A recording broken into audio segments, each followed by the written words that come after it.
Welcome to the Faster, Easier, Better show with your hosts LeeSilber and Ellen Goodwin. This podcast is short, fun, and jam-packed with good ideas that you can start using right away. And here's your hosts, Lee and Ellen. Welcome to the Faster, Easier, Better show. I'm Ellen Goodwin, along with LeeSilber. And today we're going to talk about summer travel tips. It's summer. People are traveling. Maybe they're listening to our podcast while they're traveling.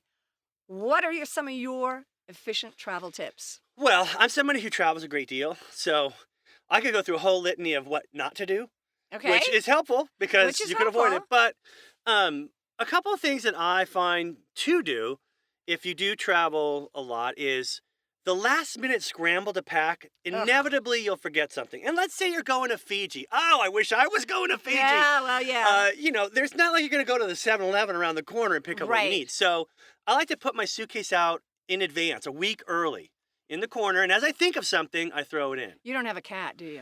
I don't have a cat. That's a good thing. Nor do I have a dog or snake or a rat. No, if you have that or pig. suitcase out, the cat will make its new home in there. So, okay, so you throw stuff in there as you think of it. Yeah, and I have doubles of almost most of my key things. Like I have, a whole separate, I call it a medicine bag. I forgot what it's just like a travel bag with different shavers. You've got all that stuff ready separate, to go. So it's, and then I have separate, earbuds. Separate, so it's not like I have to take it out of something that exists and I'm using regularly, so I can throw it in early. Right. And having duplicates of things, always good. Okay, checklists. I love checklists. Checklist is up there with timers. No, because if you travel a lot, so like you're going out and speaking, you're going somewhere to do, it's super easy to just make a checklist of what you know you're going to need. Because pretty much every trip, it doesn't matter if it's vacation, it's business, it's whatever, there are certain things that you always are going to need. So Mosquito repellent. The guy who forgets us, that guy. You see him, he's like, oh man, I should have packed a week early. And sunscreen. The red guy with the red guy with the mosquito bites. Yeah, but you do the checklist, and it's super easy. You put the checklist, and then when you get home, you leave it in the suitcase, so that when you open the suitcase, boom, there's the list. Because there's always something. Yeah. Chargers are a good one that I forget. Yeah, and European, if you're going, the European chargers as well. Yeah. Here's a little hint I learned from my nephew who works for Hilton, is that, and he's worked for other hotels, is that if you ever forget a charger, just go to the front desk. They have hundreds of them because that's like the number one thing people leave at the hotel. And you can probably find the charger that you need. Well, let's just say, taking the charger as a good example. Yeah. I would not pack that in my carry-on luggage. Okay. Or in my checked luggage. Carry-on, I have extra meds, which is, probably important. Yeah, well, for someone as crazy as me. But no, like Advil, whatever, medicines. Toothbrush. Yeah, razor. I have an extra set of stuff in case, and it has happened. Clothes don't show up. Suitcase. Or that actually has never happened, but my flight gets canceled. Oh. And they sometimes will put you in a hotel and they'll give you this stuff, but other times you have to sleep in this is the worst of travel is you're stuck in a airport sleeping on the floor.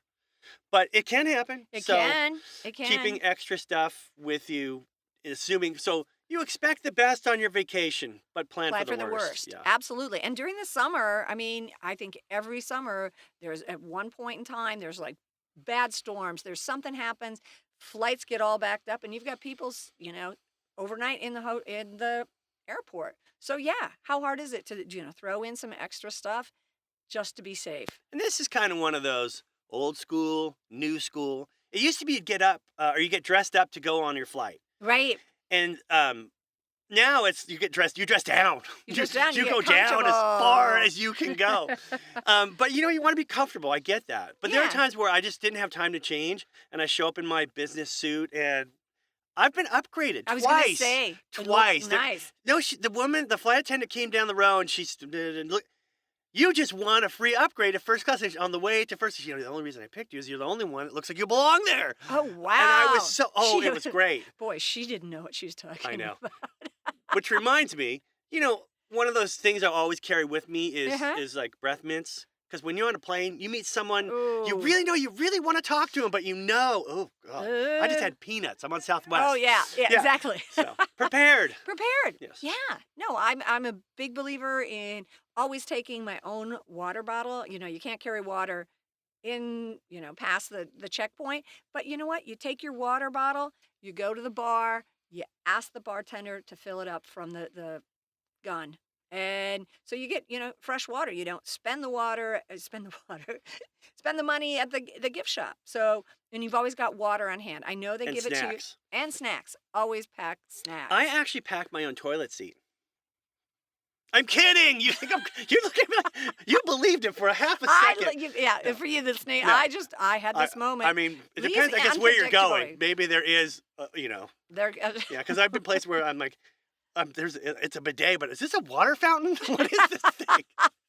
He's a cultural icon, folks. Oh my God. All right, so basically, because we like to keep on point with our theoretically, we keep is on it point. preparedness? When you're flying, packing early, getting a checklist so you don't forget things, and not waiting till the last minute. Right. When you're going on a long drive, get the oil change before. If you're only a couple 100 miles away from the next, do it before. Absolutely. And check all the fluids and all that stuff. Make sure you have an emergency whatever. Yeah. Because sometimes we'll use something that we need in an emergency, but not replace it. Exactly. And planning ahead like that, let's say you're going to another country. You can't go if your passport is going to expire within 6 months. Ooh. So it's always a good idea. Check your passport. If it's going to expire soon, within 6 months, go and take care of it right away. Did not know that. And I know there are travelers, especially millennials, they'll just show up somewhere. I'll find somewhere to stay. Right. Which is cool. I love that. That kind Yeah. of spontaneity and naivete I've certainly is done it amazing. when I was a kid. But I will, if I know I'm going somewhere, I will look. Do they have a pool? Okay, I'll pack a bathing suit. If they don't have a pool, why am I going to waste the space on a bathing suit? I'll just go naked. I mean, but I think that sometimes that not wait until the last minute so you can research, okay, so how far am I from the airport? Yes. I'm a believer in not getting a rental car on something where it's just a quick trip. Yeah. If you're going to go exploring, I want a rental car. But otherwise, it's faster in a cab or Uber or Lyft to the airport to your hotel and back. They know the way. You know what I mean? While you're in the car, you could be listening to a podcast. Yes. So, with your summer vacation trips coming up, hopefully some of these hints helped you out. And have a safe summer. We'll be back next week with the Faster, Easier, Better show.